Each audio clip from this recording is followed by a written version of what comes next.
Subscribe कीजिए और देखते रहिए हर दिन एक हिला देने वाली हॉरर स्टोरी। बेल आइकन को प्रेस करना ना भूलें।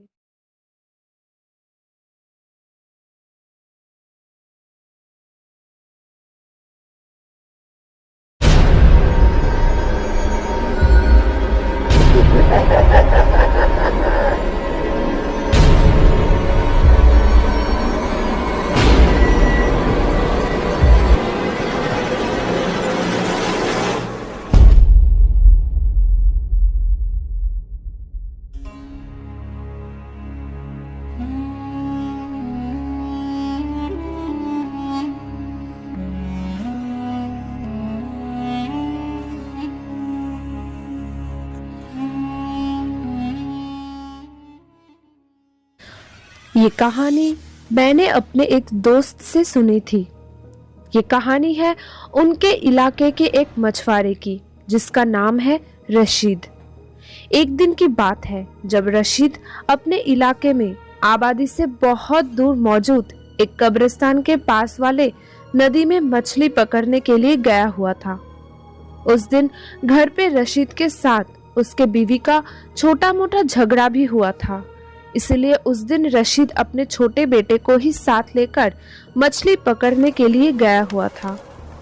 उस वक्त बहुत बारिश भी हो रही थी और इसी वजह से ही गांव में चारों तरफ सन्नाटा सा छाया हुआ था, क्योंकि ज्यादातर लोग बारिश के वजह से घर के अंदर ही मौजूद थे। रशीद और उनका बेटा उस वक्त नदी में मछली पकड़ रहे थे। अचानक उन दोनों ने देखा कि नदी के उस पार दो आलिम टाइप के आदमी खड़े हुए हैं। इतनी बारिश में नदी के किनारे ऐसे आलिम टाइप के दो इंसानों को देखकर रशीद को थोड़ा अजीब लगा। अचानक उन दोनों आदमियों में से एक ने रशीद से कहा, भैया, हम लोगों को नदी के उस पार जाना है, आप थोड़ा मदद कर दीजिए। तब रशीद भी राजी हो गए, लेकिन नदी के इस पार पहुंच जाने के बाद जब रशीद ने उन दोनों लोगों से पूछा, आप लोग इतने बारिश में कहाँ जा रहे हैं? तब उन्होंने रशीद से कहा, हमें कब्रिस्तान में जाना है, वहां पर हमको थोड़ा काम है, और हाँ, तुम इस कब्रिस्तान से थोड़ा दूर जाकर मछली पकड़ो, यहाँ खतरा है, ये जगह ठीक नहीं है। ये कहकर वो दोनों आदमी वहां से चले गए, लेकिन रशीद ने उनकी बात नहीं सुनी। उनके मना करने के बावजूद भी रशीद उस कब्रिस्तान के पास ही खड़ा होकर मछली पकड़ रहा था अपने बेटे के साथ। ऐसे ही मछली पकड़ते पकड़ते कुछ देर बाद अचानक उनकी नजर जब कब्रिस्तान की ओर गई, तब उन्होंने जो देखा उससे तो उनके हाथ पैर ठंडे पड़ गए। उन्होंने देखा कि कुछ देर पहले ही जिन दोनों आलिम टाइप के आदमियों के साथ उनका मुलाकात हुआ था, वो दोनों आदमी उस नदी के पास वाले कब्रिस्तान में बैठकर कब्र खोदकर लाशों को कच्चा चबा रहे हैं और उन्हीं सड़े हुए लाशों की बदबू आ रही है उस कब्रिस्तान से। ये देखकर रशीद के बेटे ने डर के मारे जोर से चीख डाला, और तभी अचानक उन दोनों आदमियों ने देखा कि रशीद और उनके बेटे ने उन्हें लाश खाते हुए देख लिया है, और उन्हें इस बात का इल्म होते ही उन्होंने रशीद और उनके बेटे की तरफ एक लाश के कटे हुए हाथ को फेंककर उनसे बड़ी खौफनाक तरीके से कहा, लो, तुम लोग भी खाओ। और ये हादसा देखकर रशीद का छोटा बेटा तो वहीं पर बेहोश हो गया और रशीद डर के मारे वहां से भाग गया।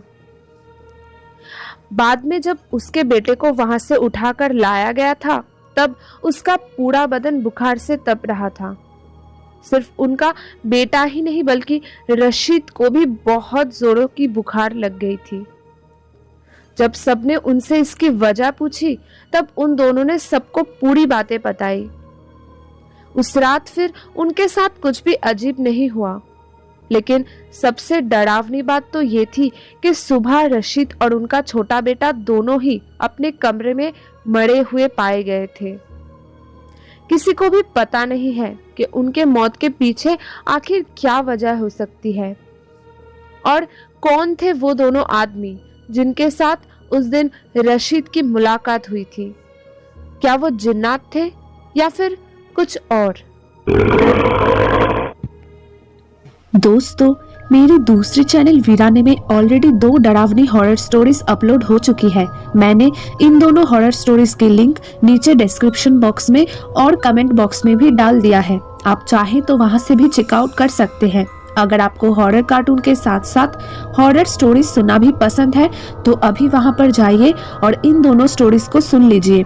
मैं 100% गारंटी देती हूँ कि उन स्टोरीज को सुनने के बाद आपको इन्हीं कार्टून स्टोरीज की तरह ही वो भी पसंद आएगी और आप उस चैनल को सब्सक्राइब किए बिना रह नहीं पाएंगे। तो अभी वहां जाइए और इन दोनों स्टोरीज का मजा लीजिए।